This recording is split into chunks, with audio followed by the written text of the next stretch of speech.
Hey guys, this is my voice and you watching listening me Dev sir. और mathematics के इस questions में आपका स्वागत है और Dev sir maths YouTube channels पे भी स्वागत है। अभी मैं क्वेश्चंस लेके आया था। हालांकि मैंने 20 टाइप्स क्वेश्चंस का टारगेट रखा है, जिसमें से ये तीसरा टाइप होने वाला है आपके एग्जामिनेशंस का, वो भी रेलवेज़ का। ये बहुत ही इंपॉर्टेंट क्वेश्चन और इम्पोर्टेंट सेक्शन और सिलेबस का हिस्सा है, जिसमें आप वर्क एंड टाइम्स को पढ़ते भी हैं। और मैं आपको जानकारी के लिए बता दूं कि ये क्वेश्चंस जो मैंने कवर किया है, ये काफ़ी ब्रांडेड क्वेश्चन है और आप इसको देख सकते हो कि एनटीपीसी आरआरबीज़ में 2/4/2016 में शिफ्ट फर्स्ट में, और आरआरबी एनटीपीसी 29 के थर्ड शिफ्ट में 2016 में पूछा गया था। इस तरीके से आप देख सकते हैं कि इस क्वेश्चंस में कवर करना है आपको। जो कुछ भी कवर करना है वो मैं आपको बता रहा हूँ, कैसे कवर करना है, किस तरीके से इसको आसानी से कर सकते हैं आप। इस प्रकार से ये जो क्वेश्चंस लिखा हुआ है, चूँकि रेशियो में दिया हुआ है, जनरली आप लोग देखे होंगे कि इसमें पूछा जाता था कि ए 20 दिनों में काम करता है, बी 40 दिनों में काम करता है, तो दोनों मिलके कितने दिनों में करते हैं। जनरली इस तरीके के क्वेश्चंस आपने पढ़ा होगा छोटे क्लासेस में और कंपटीशंस के जो भी कोचिंग्स वगैरह आपने किया होगा। लेकिन ये क्वेश्चंस थोड़ा सा हट गया है। जानकारी के लिए मैं बता दूँ जेंटलमैन कि ये रेशियो एंड प्रोपोर्शंस का हिस्सा है। आपको यहाँ पे 8:5 का कॉम्बिनेशंस दे रखा है इसने। मैं आपको एक और चीज़ बताता हूँ कि जो डेज होते हैं, आपके जो दिन होते हैं, और जो आपका वर्क इफ़िशियंसी होता है, इन दोनों में कभी भी सीधा संबंध नहीं होता है। एक प्रोपोर्शनेट रिलेटिव रिलेशंस इनके बीच में होते हैं। कभी कभी सीधा संबंध नहीं होता है, सॉरी, हमेशा सीधा संबंध नहीं होता है। इनके बीच में हमेशा तिरछा संबंध होता है, जिसको 1/, के फॉर्म में बोलते हैं। ये इन्वर्सली प्रोपोर्शनेट होते हैं। डी जो होता है वो सीधा नहीं होता है, 1/, के फॉर्म में होता है डब्ल्यू का, और डब्ल्यू जो है डी का 1/, के फॉर्म में होता है।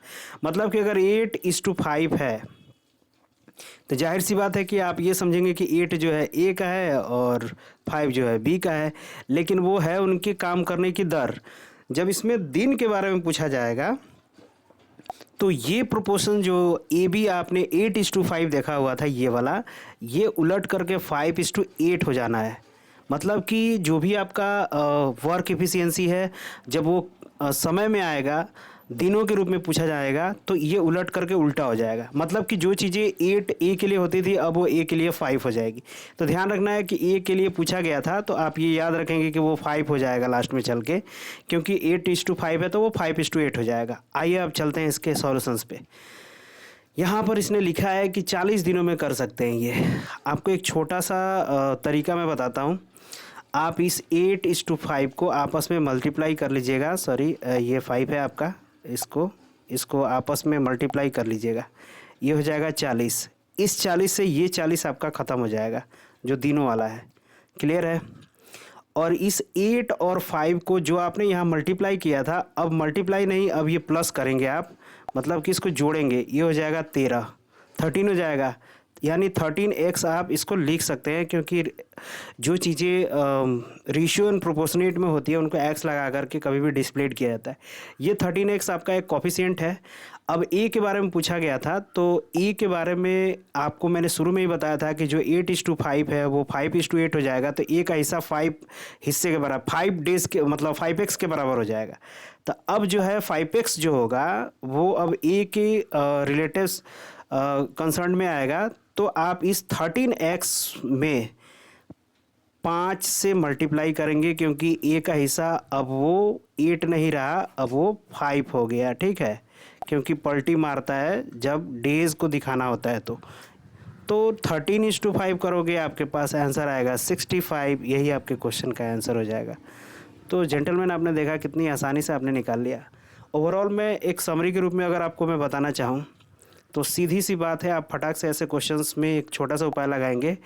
इस 8:5 को उठाएंगे, इस 8:5 को 8×5 = 40 हो जाएगा। ये कट जाएगा इस 40 से, जो उसके दिन है। बात ख़त्म हो गई यहाँ पे। अब इस 8:5 को जो आपने मल्टीप्लाई किया था, अब जो आपने मल्टीप्लाई किया था, अब उसको जोड़ेंगे। ये हो जाएगा 13x लिख लीजिएगा, क्योंकि रेशियो एंड प्रोपोर्शनेट है। ए का हिस्सेदारी इसमें अब 8 नहीं रहा, 5 हो जाएगा, क्योंकि पलटी मारेगा तो 8 की जगह 5 आ जाएगा। तो ये जो 13x आपने देखा हुआ था यहाँ पे, उसमें 13x में से जो आपकी 5 आ रही है, 5 ए वाले हिस्से, उसमें 5 से मल्टीप्लाई कर देंगे तो 13×5 = 65 हो जाएगा। यही 65 डेज इसके क्वेश्चन का आंसर हो जाएगा। ऐसे क्वेश्चन को आपको एक इंच भी पेन फ्रिक्टेड करने की ज़रूरत नहीं है। आप चाहें तो आसानी से बाय ओरल भी लगा सकते थे। 8 5 40 40 कैंसिल और 8 5 13 13 एक्स में 5 से गुणा हो जाएगा, 13 5 65 राइट आंसर हो जाएगा आपका। तो इस तरीके के ट्रिकी टाइप के क्वेश्चंस को जानने समझने के लिए हमारे चैनल को फॉलो कर सकते हैं आप। और काफ़ी शॉर्ट टर्म तरीके से मैं आपको बताऊंगा, काफ़ी अच्छे कॉन्सेप्ट के साथ बताऊंगा जो कभी आप भूल नहीं पाएंगे। तो इस तरीके के क्वेश्चंस जो मैंने 20 क्वेश्चंस का कॉम्बिनेशन लेके आया हूँ, लगातार 20 सीरीज़ में आने वाली है। प्रत्येक टाइप काफ़ी इंपॉर्टेंट होने वाला है। आप इसको देख करके जरूर एग्जामिनेशन हॉल में जाएँ और वहाँ के सेम पैटर्न्स को अच्छे तरीके से सॉल्व करके आए। Thank you so much guys, मिलते हैं नेक्स्ट वीडियोज़ में नेक्स्ट